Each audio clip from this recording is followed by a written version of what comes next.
Yes, so now that you learned a little bit about immigration in general and about the issues of immigrations in the US, I'm gonna talk about the issues of immigration in Finland. This is actually a burning hot topic in Finland at the moment.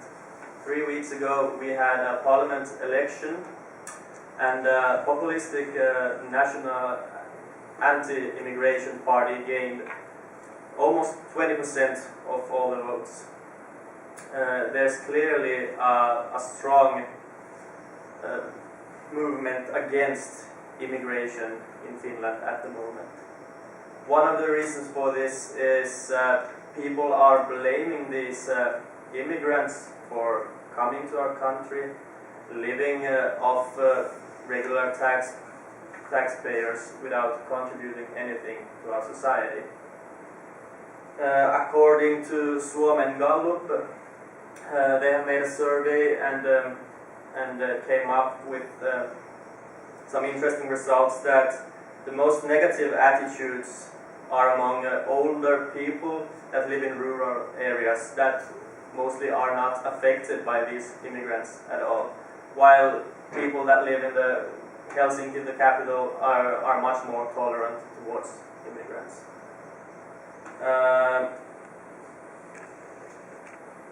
Finland, like US, has a strict policy against immigrants and has always had.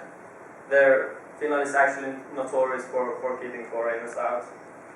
This chart shows the number of immigrants in Europe in 2009.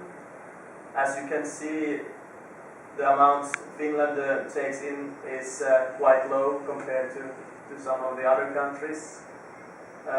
Even though Finland is a popular country for immigrants to come to, we just don't allow as many as Sweden, for example, do. Finns are not, I wouldn't say Finns are ignorant, but rather more cautious about immigrants. Sweden, that has kept a much more immigrant-friendly politics, has made great improvements with integrating people into their society, but the fact is still that they have a lot of problems, and a lot of these immigrants show high unemployment rate and quite high crime rate as well. Actually, the True Finns, the party that I talked about, have used Sweden as a bad example of how Finland could end up if we start taking in more people. Let's go to the next slide and look a little bit about the history of the people that have come to Finland, and more importantly, why they have decided to come and seek refugee in Finland. I picked one of the more representative ethnic groups.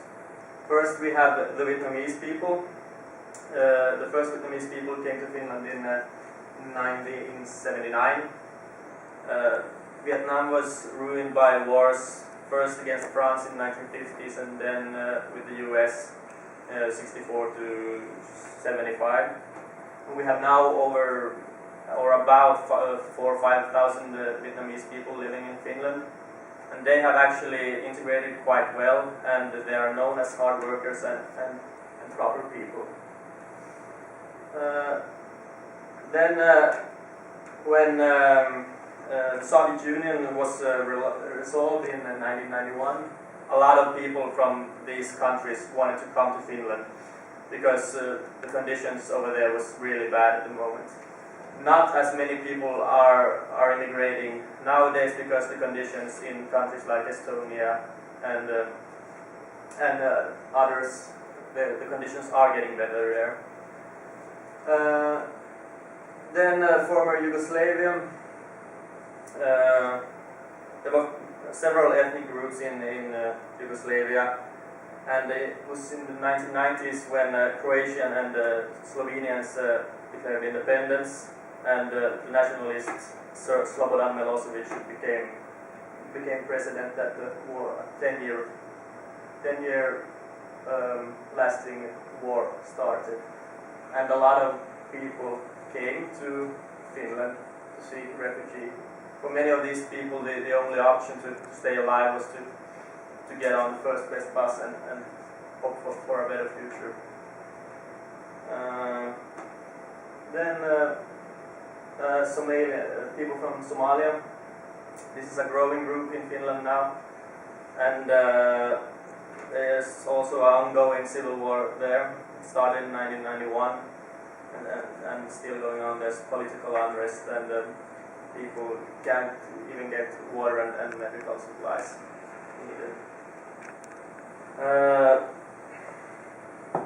Yeah. Now that we know a little bit about the people coming here and why they're coming here, it's time for us to start thinking about the future. I think it's safe to say that the most morally correct thing here would be to just accept everyone into a country that wants to come and take care of them. But the fact is that we can't just take in everyone, because many of the problems that occurs when different cultures collide, they're obvious, and the result won't necessarily be better. I mean, it's one thing to take care of another person, but as the situation gets better, maybe we should try to find a place where they actually can live. Because at the moment, at least in Finland, the integration is not working well, and a lot of people is still unemployed. If I was a politician in Finland, I would put more resources into developing educational programs for these people.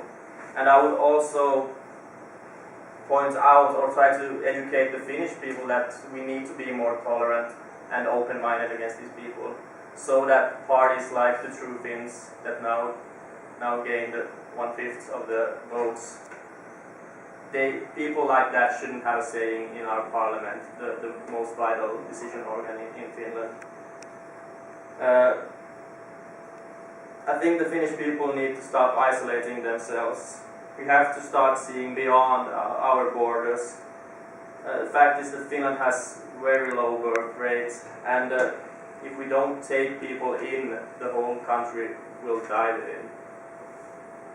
So that's something to think about. You go to Rochelle. So now you know more about both the pros and cons of immigration and how it's affecting the US and how it's affecting Finland. So the next time you need to vote, or in the next election, or if you have a chance to vote on a bill, we encourage you to just think about both sides and make an informed decision.